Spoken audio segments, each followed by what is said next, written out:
MGR TV நேயர்களுக்கு அன்பு நம்மோடு மூத்த அரசியல் விமர்சகர் திரு ரவீந்திரன் துரைசாமி இணைந்திருக்கிறார். வாருங்கள் அவரோட பேசலாம். சார் வணக்கம். வணக்கம் மார்ஷல்.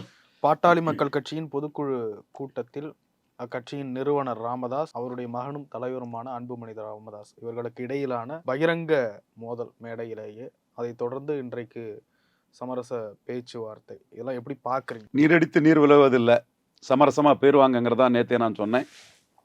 ஜி.கே. மணி, ஏ.கே. மூர்த்தி போன்றவங்க சமரசமாக போகிறது தான் அந்த கட்சிக்கு இருக்கிறத காப்பாற்றிக்கிறதுக்கே நல்லதுங்கிறதுல அவங்க செயல்படுவாங்க. ப்ரூடண்டான லெவலில் ரெண்டு பேரும் செயல்பட்டு அந்த சமாதானத்தை உருவாக்கிடுவாங்கங்கிறத என்னோட கருத்து. சமாதானமாக தான் போவாங்க. பட் ஏன் இந்த மோதல் வந்ததுன்னா, இரட்டை தலைமையில் உள்ள மோதல்.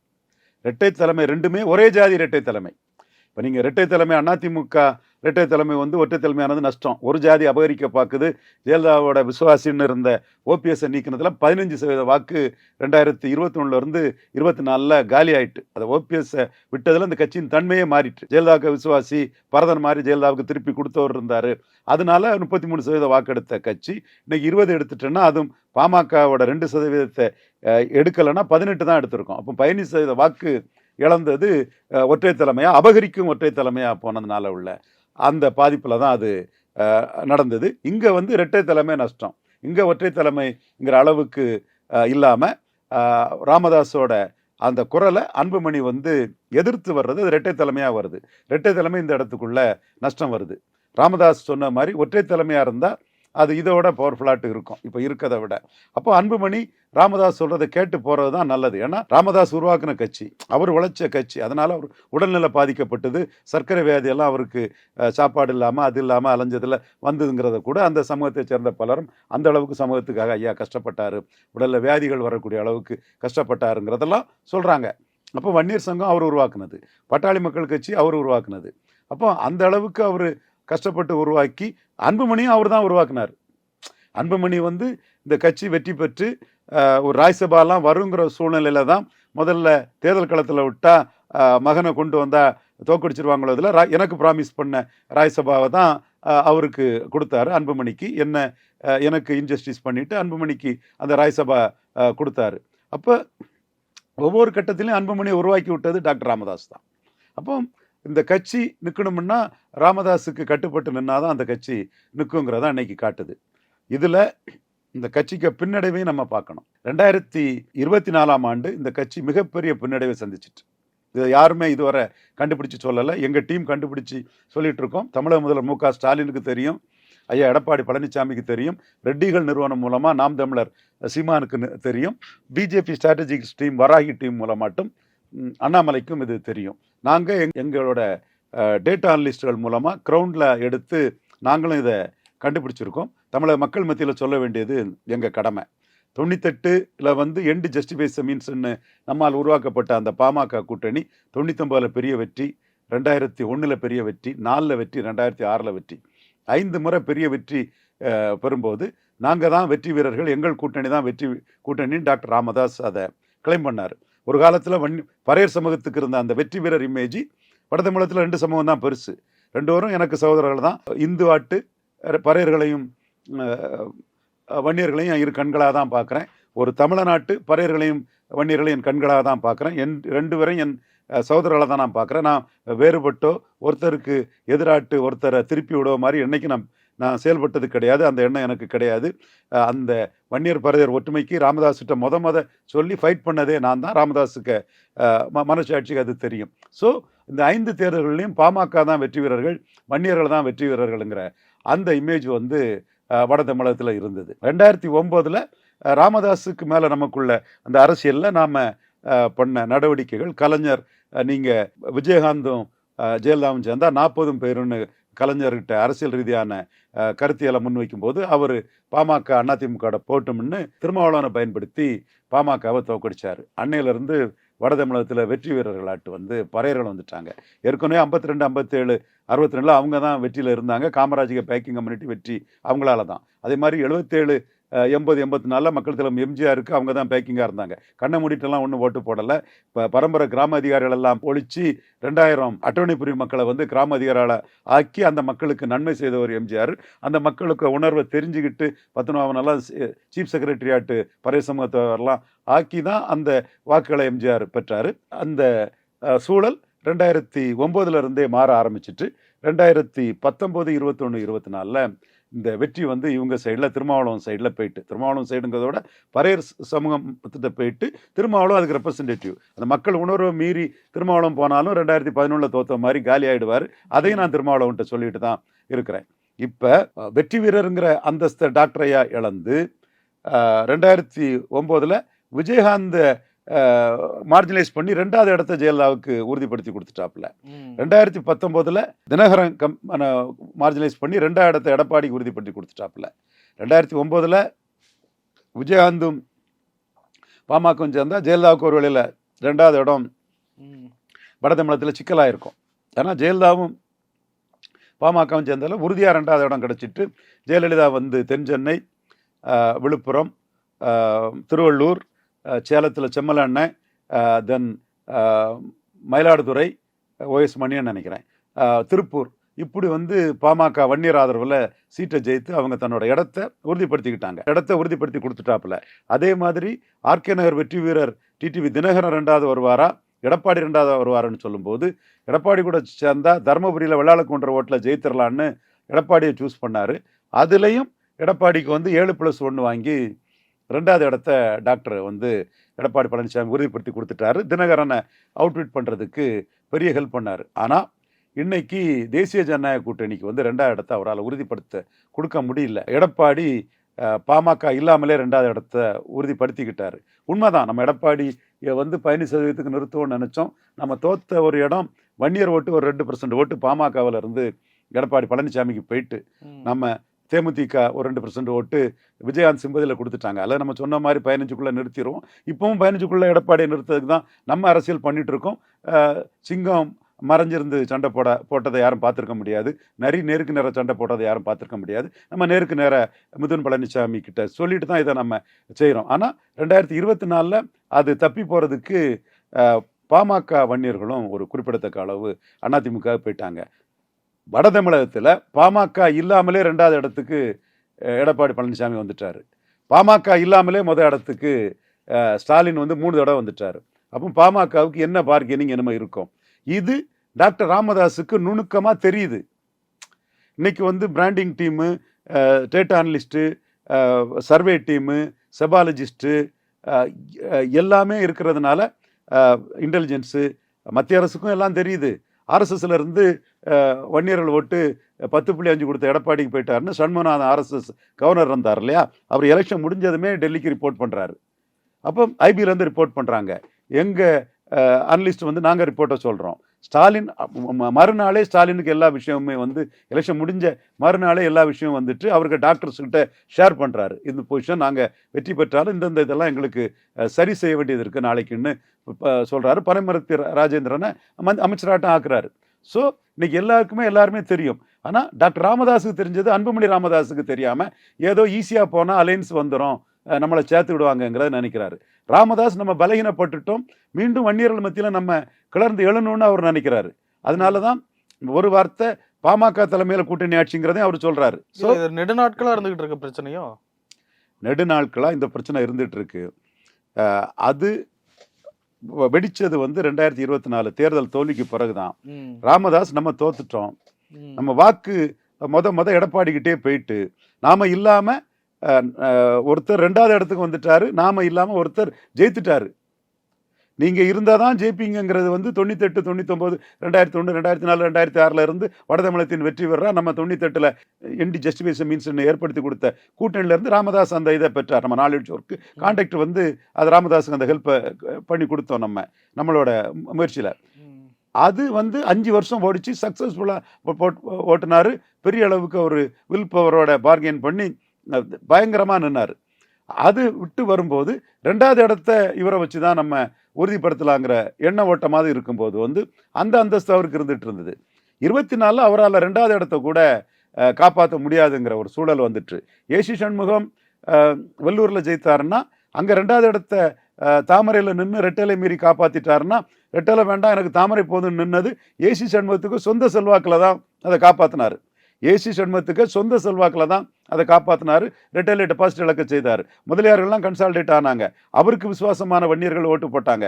ஆனால் துரைமுருகன் என்ன பண்ணி எப்படி ஜெயித்தாருங்கிறது தமிழகத்துக்கே தெரியும். அது அவருக்கு திறமை, அவருக்கு கான்டாக்ட், அதை நம்ம குறை சொல்லாண்டாம். அப்படி தான் இருப்பாங்க. எல்லா மணிகளும் சேர்ந்து துரைமுருகனுக்கு பையனை வெற்றி பெற வச்சுட்டாங்க. என்றாலும் 2வது இடத்துக்கு வந்து ஏசி சண்முகம் வந்து தாமரை வந்ததுன்னா ஏசி சண்முகத்துக்கு தனிப்பட்ட செல்வாக்கு.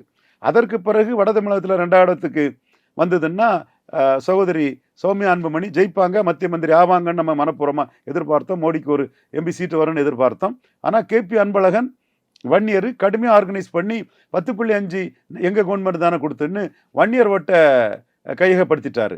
அங்கே கன்னியாகுமரியில் போலரைசேஷனில் நாடார்கள் வந்து எடப்பாடியை குறி வச்சு அடித்து 4% எடப்பாடிக்கு கேண்டிடேட்டை தள்ளுனது மாதிரி இங்கே போலரைசேஷனில் வன்னியர்கள் வந்து எடப்பாடியை வந்து டெபாசிட் இழக்க வைக்க முடியல.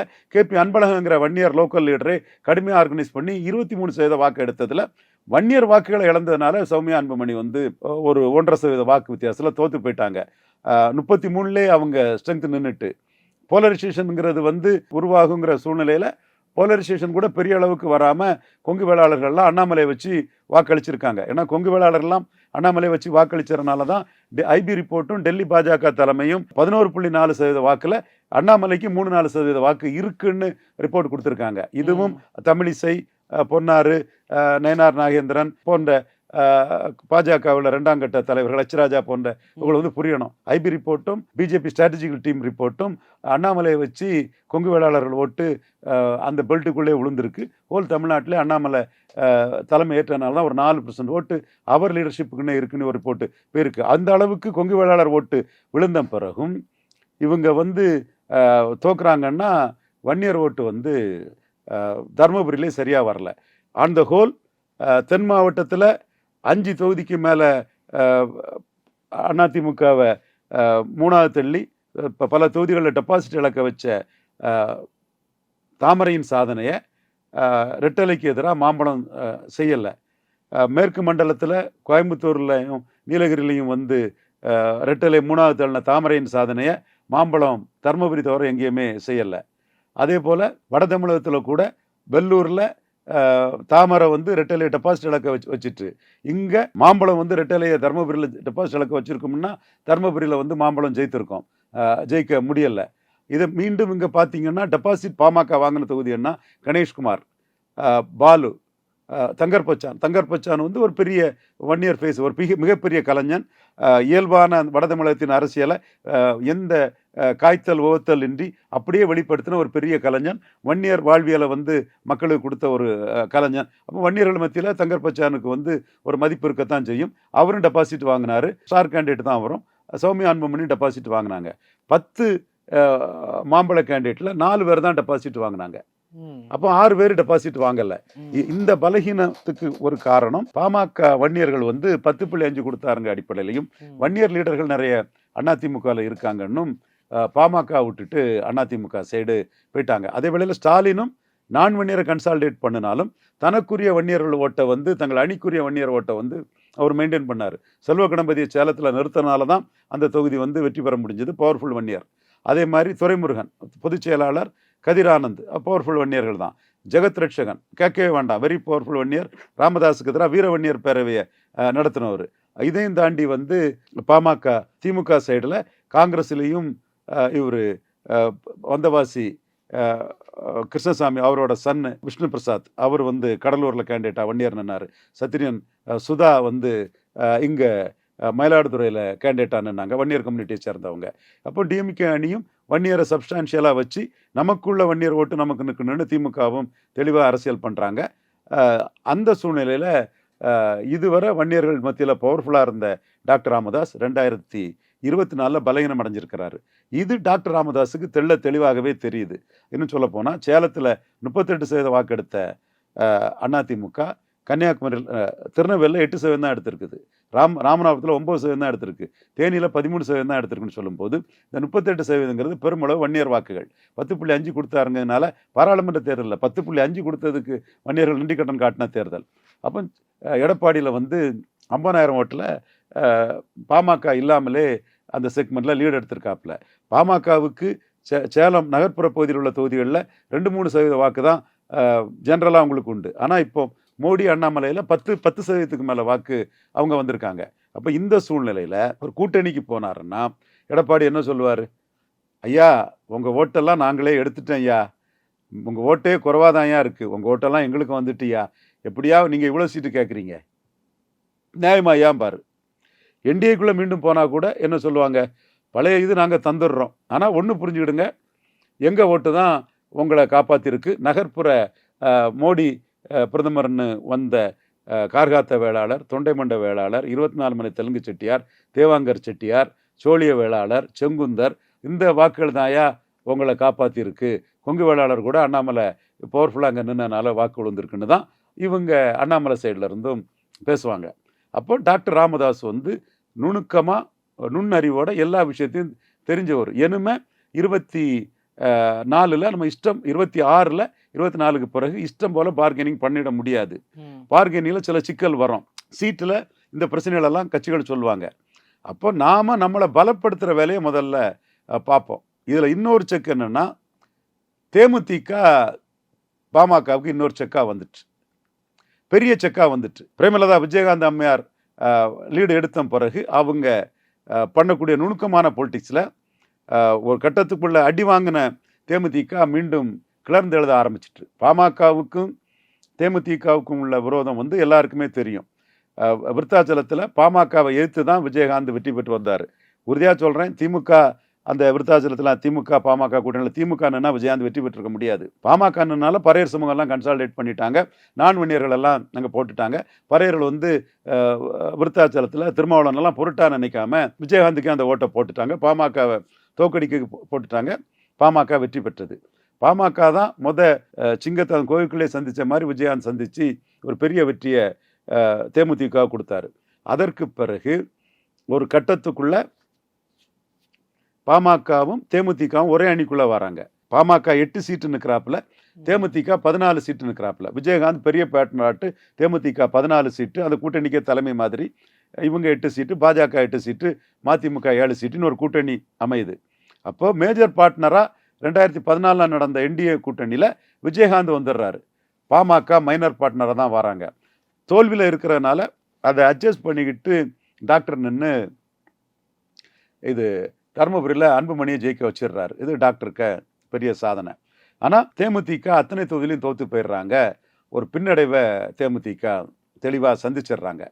அதுக்கு காரணம் தேமுதிக வன்னியர் கேண்டிடேட்டை விடல, நாயுடு ரெட்டியார் கேண்டிடேட்டை விட்டுருக்காங்கன்னு பாமகவினரே பண்ண ஒரு பிரச்சாரம். அந்த பிரச்சாரம் பண்ணனால தான் இன்னைக்கு அதுவும் அவங்களுக்கு எதிரான ஒரு இன்னொரு அந்த தரப்பும் வந்து எதிரான ஒரு அரசியலுக்குள்ளே அது போகுது. அதற்கு பிறகு மக்கள் நல கூட்டணின்னு அவர் போயிடுறாரு. இவர் அன்புமணியை முன்னிறுத்தி 5.5% வந்துடுறாரு. மக்கள் நல கூட்டணி வந்து 2.5%க்கு போயிடுது. அதாவது மக்கள் கூட்டணி தேமுதிகவோட பாமகவுக்கு பார்கெனிங் கூடியிருது. 7+1 எடப்பாடிகிட்ட வாங்கிடுறாரு. அவங்க வெறும் 4 தான் வாங்குறாங்க. அடுத்த கட்டம் தான் அந்த 10.5 கொடுத்த கட்டம் தான் பிரேமலதா அம்மையார் ஒரு ஜாதிக்கு தனி ஒதுக்கீடு கொடுக்கக்கூடாதுன்னு வெகுண்டு எழுந்துட்டாங்க. நியாயத்தை பேசினாங்க பிரேமலதா அம்மையார். அது எடப்பாடி பழனிசாமியால் ஏற்றுக்கொள்ள முடியல. கூட்டணி விட்டு தேமுதிகவை கலத்தி விட்டுட்டாங்க. கூட்டணி விட்டு தேமுதிக கலத்தி விட்டு அவங்க அமமுக கூட போய் 1/2% ஓட்டுக்கு போயிட்டாப்புல. பாமகவுக்கு ஒரு கையில் 23 சீட்டு, ஒரு கையில் 10.5ன்னு 3.8% வாக்கு பாமக எடுத்தாங்க. அப்போ 2 பேரும் ஒரு அணியை விட்டு வெவ்வேறு அணிக்கு 2021 போயிட்டாங்க. 2024 2 பேரும் ஒரு அணிக்கு வர முடியலை. ஆனால் முதல்ல பாமகவை தான் பேசி முடித்தாங்க. பாமகவை பேசி முடித்து அவங்க என்டிஏ பக்கம் போன பிறகு தான் தேமுதிகவை எடப்பாடி பழனிசாமி முடிக்கிறாரு. அப்போ எடப்பாடி பழனிசாமி முதல்ல எதிர்பார்த்தது பாமகவை. இவ்வளோ சீனு முடிஞ்சிடுச்சா? அதாவது 2014 தேமுதிக மேலே இருந்து 2024 கூட்டணி ஒரே அணியில் இல்லைனாலும் பாமகவுக்கு டிமாண்ட் ஜாஸ்தி ஆகிட்டா. இப்போ தேமுதிக பிரேமலதா அம்மையாரோட நுணுக்கமான தெளிவான அரசியலில் பாமகவோட தேமுதிக பார்கெனிங்கில் ஏறி போயிட்டு. இது ராமதாஸுக்கு தெரியுது, அன்புமணிக்கு தெரியல. அன்புமணி நம்ம 4.5% ஓட்டு வச்சிருக்கு, நம்ம தான் பார்கெனிங்னு பிரிசனராக பாஸ்டாக இருக்கிறாரு. ராமதாஸுக்கு 86 வயசானாலும் குய்வைவா அலர்ட்டாக இருக்கிறாரு. நம்ம பார்கெனிங்கில் ஒரு காலகட்டத்தில் தேமுதிகவிடம் இழந்தது மாதிரி இப்பவும் பார்கெனிங்கில் 2024 தேமுதிக கிட்ட இழந்துட்டோம். அது இவங்கெல்லாம் கூட்டணி ஆட்சி அந்த இதுன்னு சொல்லும்போது தேமுதிக திமுக ஆப்ஷனையும் ஓப்பன் பண்ணிட்டாங்க. ஆல்ரெடி கேப்டன் குடும்பமும் கலைஞர் குடும்பமும் குடும்ப நண்பர்கள். அந்த குடும்ப நண்பர்களோட உறவு இருக்குது. இவர் எல்கே சுதீஷுக்கு ஒரு பிரச்சனை வரும்போது ஸ்டாலின் வந்து ஸ்பெஷல் கன்சர்ன் எடுத்து ரொம்ப கவனம் செலுத்தி அதை செட்டரேட் பண்ணுறதுக்குள்ள ஆவணம் செய்தவர் ஸ்டாலினுங்கிறது சுதீஷ் அந்த குடும்பத்தினருக்கே தெரியும். ஸோ அந்த அவங்களோட குடும்ப ரீதியான நட்பு இருக்கும்போது அரசியல் ரீதியாட்டம் அது நட்பானா என்னங்கிற ஒரு எண்ண ஓட்டம் வந்து கூட்டணி அரசியலுக்குள்ள தேமுதிக கொண்டு வந்தா என்னன்னு திமுக தரப்புல ஒரு சிந்தனை இருக்குது.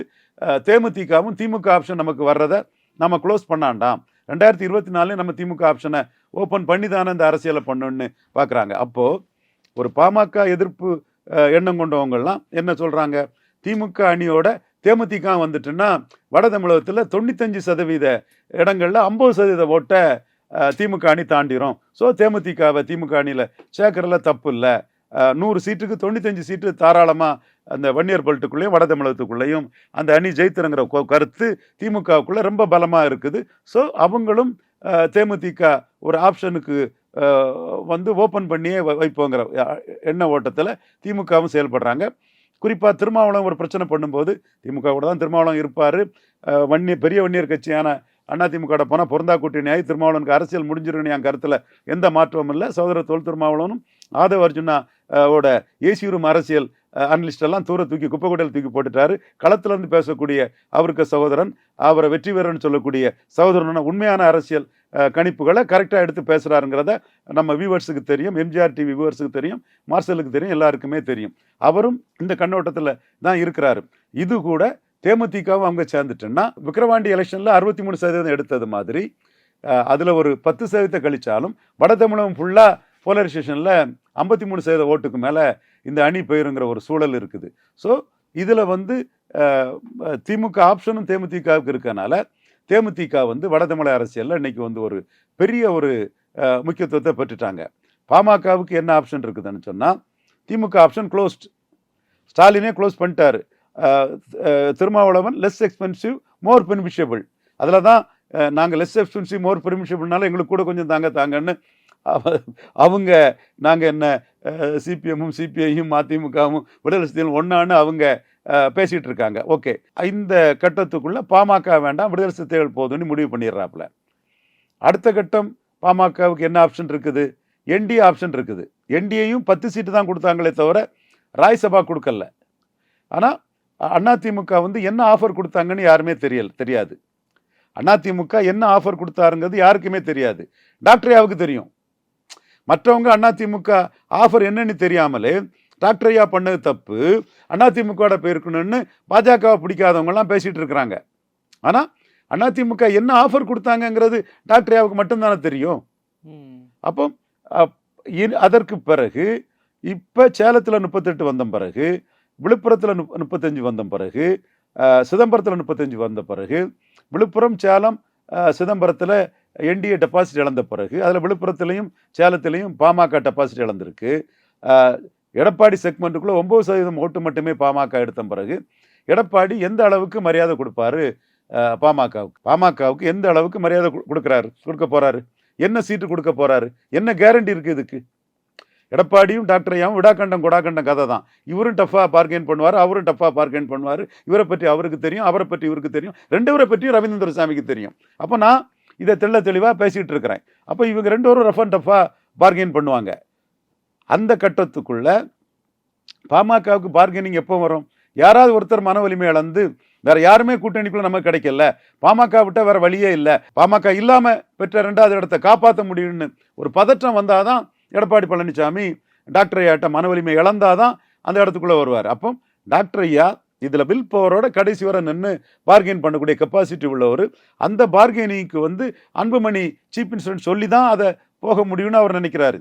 அன்புமணி இவ்வளவு பள்ளமும் நமக்கு உருவாயிட்டுன்னு தெரியாம லகுவா நமக்கு வந்து 4.3க்கு பார்கெனிங் கிடைச்சிரும் அப்படின்னு நினைக்கிறாரு. அது இல்லை. இந்த கட்சிக்கு குரு மாதிரி ஒரு பெரிய கெப்பாசிட்டி உள்ள ஒரு ஆள் இன்னைக்கு இல்லை. குறுக்கு இடம் வெற்றிடமானதுனால தான் 10க்கு 9 வந்து 3வது போயிட்டாங்க. கள்ளக்குறிச்சியில் தாம் தமிழருக்குள்ள 4வதே போயிட்டாப்புல. குரு போன்ற ஒரு லீடர் இருந்து வன்னியர் உணர்வை தட்டி எழுப்பாங்கன்னா இந்த பின்னடைவு பாமகவுக்கு வந்திருக்காது. மேலும் இப்போ வந்து குருவுக்கு மகள் விருதாம்பிகை பெண் வன்னியர் தலைவராக அவங்க வர்றதுக்கு வாய்ப்பு இருக்குது. அடுத்து மனோஜ், அவருக்கு மருமகன், கெப்பாசிட்டி உள்ள ஒரு தம்பி. இவங்க வந்து இந்த தம்பதியர்கள் வந்து அவரும் குருவுக்கு சகோதரி மகன் தான், குரு ஃபேமிலி தான் அவரும். இவங்க வந்து இங்கே ஒரு வெற்றியான வரோம், அன்புமணி நாளைக்கு தாக்கு பிடிச்சி விட மாட்டார், நாம் தனிச்சு கேண்டிடேட் விட்டு நம்ம வன்னியருக்கு என்னைக்குமே படையாட்சி காலத்திலே வன்னியர்கள் தனியாக திரண்டாங்க. காமராஜ் காலத்திலே படையாட்சியும் நாயக்கரும் தனியாக திரண்டாங்க. காமராஜ் வந்து 2 வன்னியருக்கு தான் சீட்டு கொடுத்தாருனதும் வெகுண்டெழுந்து ராமசாமி படையாட்சி மாணிக்க நாயக்கரும் திரண்டு ஒருத்தர் 19 எம்எல்ஏ, ஒருத்தர் 8 எம்எல்ஏ, 27 எம்எல்ஏ கிட்ட வந்தாங்க. சுயேட்சையாக கூட 3 எம்எல்ஏ வந்தாங்கன்னா வன்னியர்கள் வந்து தனியாக தரக்கூடிய தன்மை உள்ளது. அடட் பிரான்ச்சைஸ் வந்து எல்லாருக்கும் வாக்குரிமை வந்த முதல் எலெக்ஷன்லேயே தனியாக திரண்டு 30-33 சீட்டு வன்னியர்கள் பெற்றுட்டாங்க. செம்மலை எம்ஜிஆருக்கு எடுத்து ஒருக்கா ஜெயித்தார், வன்னியர் சமுதாயத்தை சேர்ந்த அண்ணன் தான். ஸோ இதில் வந்து அந்த இஷ்யூ தனி ஒதுக்கீடு, வன்னியருக்கு பிரஸ்டீஜி, வன்னியரின் தனித்தன்மை, வன்னியருக்கு மட்டும்தான் இந்த விளைவு 31 சென்சஸ் படி 17% இருக்காங்க வன்னியர்கள். நான் வன்னியருக்கு எதிரின்னா இதை நான் வெளிப்படையாக சொல்லுவேனா? அப்போ இதெல்லாம் விருதாம்பிகை, மனோஜி, குரு குடும்பம்லாம் வந்து நம்ம எப்படியும் தரலக்கூடிய ஜாதி, நம்ம தனிச்சு நின்று நம்ம தனித்தன்மையை விட்டுறக்கூடாது, வன்னியருக்கு தான் தனி ஒதுக்கீடு, ஒரு ஜாதிக்கு பெறக்கூடிய தெம்பும் திராணியும் சக்தியும் இருக்குது, அதை நம்ம பயன்படுத்தி தனி ஒதுக்கீடுங்கிறத மீண்டும் முன்னெடுத்து நம்ம ஒரு அரசியல் சக்தியாக வரணும்னு குரு ஃபேமிலியில் உள்ளவங்க, குருவுக்கு உள்ள அந்த ஐகான் ராமதாஸுக்கு அடுத்து குரு தான் வன்னியரில் பெரிய ஆள். குரு இறந்து போனனால குருவுக்கு இமேஜ் வந்து வளருது. சீமான் வந்து வீரப்பனுக்கு இமேஜை வளர்க்கலான்னு நினைச்சாரு, அது ஒரு லெவலுக்கு தான் நிற்குது. குரு இமேஜ் வந்து தானாட்டே வன்னியர்கள் மத்தியில் அரசியல் ரீதியாட்டும் குரு எம்எல்ஏ இருந்தவர், வன்னியர் சங்க தலைவராக இருந்தவர், ராமதாஸே குருவை நம்பி தான் பல விஷயங்கள் செய்வாருன்னு சொல்லும்போது குருவுக்கு இமேஜ் வளருது. ஸோ குரு இமேஜை மையமாக வச்சு அந்த குடும்பத்தை சேர்ந்தவங்க வந்து தனி ஒதுக்கீடு, வன்னியரின் தனித்தன்மை, வன்னியருக்கு பிரஸ்டீஜி, வன்னியருக்கு அதற்கான பலம் இருக்குங்கிற அந்த இதில் அவங்க போகிறாங்க. 31 சென்ஸில் உள்ள 17% அவங்க முன்னெடுக்கிறாங்க. நான் இதை மட்டும் சொன்னால் சரியாக இருக்காது, கலெக்டர் ரிப்போர்ட்ஸில் குறைவாட்டும் சொல்லியிருக்குது. நான் கலெக்டர் ரிப்போர்ட் சொன்னால் ஒரு சில வன்னிய சகோதரர்கள் என் மேலே கோவப்படுறாங்க. அப்படியெல்லாம் கிடையாது. நான் அதையும் சொல்கிறேன், இதையும் சொல்கிறேன், அவ்வளோதான். நான் நடுநிலைமையாக தான் நான் என்னோட கருத்தை நான் முன்வைக்கிறேன். அப்போ இந்த குரு ஃபேமிலியிலேருந்து வெற்றிடத்தை நாளைக்கு நிரப்பிடலான்னு லீடர்ஷிப்பில் வந்துடலாம். குரு இமேஜி, குரு இந்த சமுதாயத்துக்கு செய்த தியாகம், குரு குடும்பம் இன்னைக்கு வறுமையில் இருக்கிறது, வறுமைன்னா பெரிய அளவு வசதியாக இல்லாமல் இருக்கிறது, இது எல்லாமே வந்து வன்னியர்கள் மத்தியில் ஒரு சிம்பதியை கொடுக்குங்கிற எண்ண ஓட்டத்தில் அவங்க வராங்க. 10.5 கொடுத்தாருங்கிறதுலையும் சிவி சண்முகம், கேபி அன்பழகன் பெரிய ஆர்கனைசராக நின்று தான் 23% ஓட்டை தருமபுரியில் எடுத்தனால தான் சௌமியா அன்புமணி ஜெயிக்கலைங்கிறது இன்னைக்கு எங்கள் டேட்டா அனலிஸ்ட் ஒருத்தர் காலையிலே அந்த பூரியா பூத் வைஸ் பார்க்கக்கூடிய ஒருத்தர் வந்து சொல்கிறாரு. கேபி முனிசாமி, வீரமணி, இன்னும் நிறைய லோக்கல் வன்னியர்கள் எல்லாமே இருக்கக்கூடிய சூழ்நிலையில் ஒரு சைடு அங்கேயும் போயிருக்குது. இன்னைக்கு 10.5 பற்றி எதுவுமே பேசாத எடப்பாடி பழனிசாமி கையில் தான் அதிக அளவு வன்னியர் ஓட்டு இருக்குது.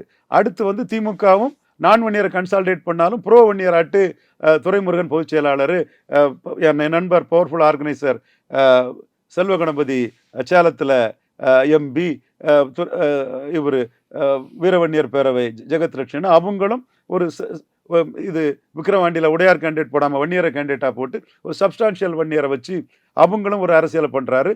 எல்லாத்தோட முக்கியமாக பெரிய அளவில் இருந்தாலும் கடுகு சிறுத்தாலும் காரம் குறையாதுன்னு நாம் தமிழர் சீமானும் விஜயகாந்த் மாதிரி ஆண்டி வன்னியராட்டு டாக்டர் ஐயாவை எதிர்த்து களம் காணக்கூடிய ஒரு அரசியல் பண்ணாமல் அவரும் டாக்டர் ஐயா தான், அவர் தான் என்ன அரசியலில் கொண்டு வந்தவர், ஐயாவை நான் மதிக்கிறேன், ஐயா கூட்டணி போகிறதான் எனக்கு பிடிக்கல, ஐயா வந்து ஜாதிவாரி கணக்கெடுப்பு கூட்டணி போய் எடுத்துட முடியாது, கணக்கெடுப்பு எடுக்க முடியாது, ஐயா தான் எனக்கு அவர் வழிகாட்டி தான், ஆனால் அவர் கூட்டணி போகிறதான் தப்புன்னு சொல்லி வீரப்பன் கொள்ளக்காரம்னா ஜெயலலிதாவுக்கு என்ன பேர், கலியபெருமாள் தான் தமிழ் தேசியத்தின் முன்னோடி, ஆனைமுத்து தான் மண்டல் கமிஷன் பிபி சிங் தான் நிறைவேற்றினார், இவர் முக்கிய காரணம், இப்படி பொன்பரப்பி தமிழரசன் தான் வன்னியர் பறையர் ஒற்றுமைக்கான ஒரு தலைவர்னு 4 வன்னியர் ஐக்கான்களை முன்னிறுத்தி அவரும் ப்ரோ வன்னியர் புதுசாக வராரு. தனிச்சே போட்டியிடனால வன்னியர் இளைஞர்கள் மத்தியிலையும் இந்த ஆள் தனிச்சு போட்டிடுறான், ஐயா காசு நோட்டுக்கும் சீட்டுக்கும் விலை போகலையாங்கிற ஒரு இமேஜும் அவருக்கும் ஏறிட்டு இருக்குது.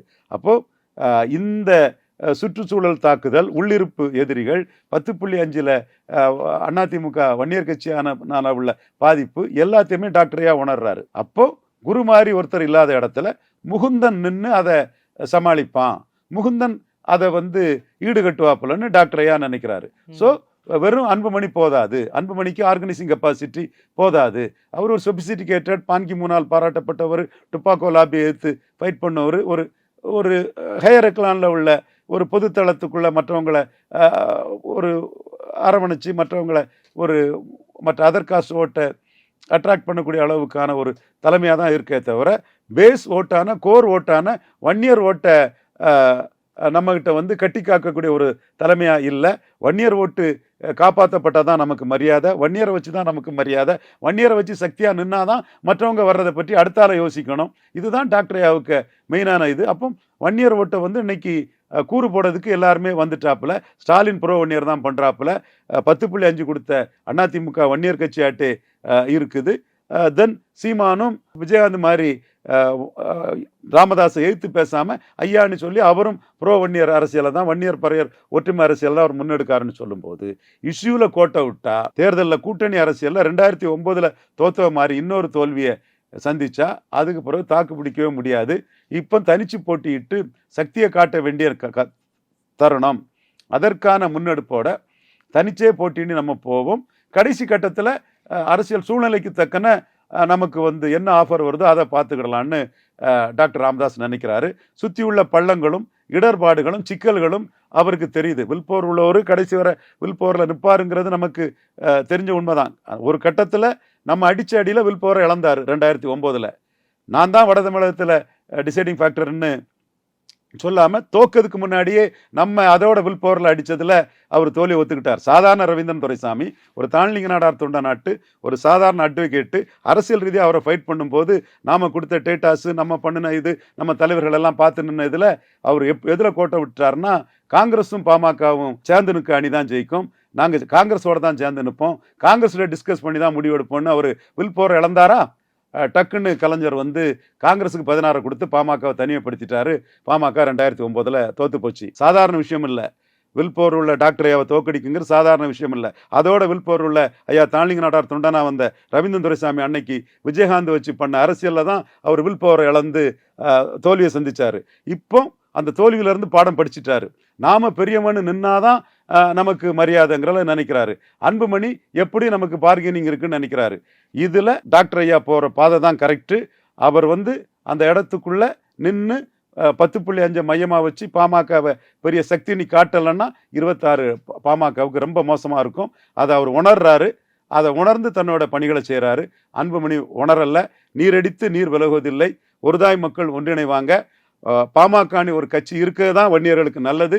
அல்லது எடப்பாடி எல்லாம் அப்படியே சிபி சண்முகம் கேபி முனிசாமி எல்லாம் உழுங்கிட்டு போயிடுவார். இப்போ புரியும் அம்புகளான சிவி சண்முகத்துக்கு ரவீந்திர துரைசாமியை கருத்து என்னன்னு இப்போ அவருக்கு மனச்சாட்சிக்கு தெரியும். ஆக இந்த இடத்துக்குள்ள டாக்டர் ராமதாஸ் வந்து பாமகவுக்கு இருக்கக்கூடிய ஹர்டல்ஸு கடுமையான பள்ளங்கள் படுகுழிகள் எல்லாத்தையும் அவர் உணர்றாரு. அன்புமணி உணரல்ல. எல்லாமே ஈஸின்னு நினைக்கிறாரு. ஈஸின்னு நினைச்சு அன்புமணி அரசியல் பண்ணுனா அங்கே குரு குடும்பம் ஒரு த்ரெட்டை கொடுக்குது, எடப்பாடி தரப்பு ஒரு த்ரெட்டை கொடுக்குறாங்க. ஸ்டாலினும் விடாம ப்ரோ 1 இயர் அரசியல் தான் பண்றாரு. புதுசாவும் தனிச்சு போட்டிங்கிற புள்ளிக்குள்ள வன்னியர் இளைஞர்கள் மத்தியில் இந்த ஆளு நேர்மையா நோட்டுக்கும் சீட்டுக்கும் விலைபா நிற்காயான்னு வன்னியர் இளைஞர்கள் மத்தியில் உள்ள இமேஜினேஷன் பிறகு சீமான் நிற்கிறாரு. இந்த எல்லாத்தையும் சுற்றுச்சூழலையும் புரிஞ்சு தெளிவா தன்னோட அனுபவம் படிப்பினை வில்போரோட டாக்டர் ஐயா வந்து தெளிவான அரசியலை பண்றாரு. அன்புமணிக்கு அரசியல் வந்து நாளைக்கு பாமகவின் எதிர்காலத்தை கேள்விக்குறியாக்குது. டாக்டர் ஐயாவோட ஆலோசனைகள் அந்த வில்போரோட போனா பாமக தாக்கு பிடிக்கும். பாமக தாக்கு பிடிக்கிறது தான் வன்னியர் அரசியலுக்கு நல்லது, மற்ற கட்சியில் உள்ள வன்னியர்களுக்கு நல்லது. இது என்னோட கருத்து. இப்போ நம்ம பேசிக்கிட்டு இருக்க அந்த சூழ்நிலையில அந்த முகுந்தன் அவருக்கு கொடுத்த அந்த பதவியை நிறுத்தி வைப்பதாக ராமதாஸ் அவர்கள் முடிவெடுத்திருப்பதாக தகவல். அதற்கு பிறகுதான் அன்புமணியை சந்திக்க போகிறார் அப்படின்ற மாதிரியும் நியூஸ் வந்திருக்கு. அதை எப்படி பாக்குறீங்க? நிறுத்தி வச்சிருந்தாலும் தன்னுடைய ஆளுமையை காட்டுறதுக்கு அடுத்த கட்டம் வந்து முகுந்தனுக்கு கொடுக்க தான் ராமதாஸ் முயற்சி பண்ணுவாரு. அதுல ராமதாஸ் வந்து உறுதியா இருப்பான்னு தான் நான் கருதுறேன். பிரச்சனையை முடிக்க பாக்குறாரு ராமதாஸ். இப்போதைக்கு அன்புமணியும் அவருக்கு விட மனசு வரலையோ? அன்புமணியை வச்சுதான் அந்த அரசியல் அவர் பண்ணுவார். அன்புமணிக்கு பெரிய அளவுக்கு செல்வாக்கு இருக்கா ராமதாஸை விட? இல்ல ராமதாஸுக்கு செல்வாக்கு தான் அன்புமணிக்கு மேல்மட்ட செல்வாக்கு தான். கீழ்மட்டத்துல வந்து குரு போன பிறகு அந்த இடம் வந்து அவங்களுக்கு வேக்குவம் ஆயிட்டு அதுக்கு தான் முகுந்தன் வேணும்னு ராமதாஸ் நினைக்கிறார். நிறைய விஷயங்களை போய் ரொம்ப நன்றி சார். நன்றி.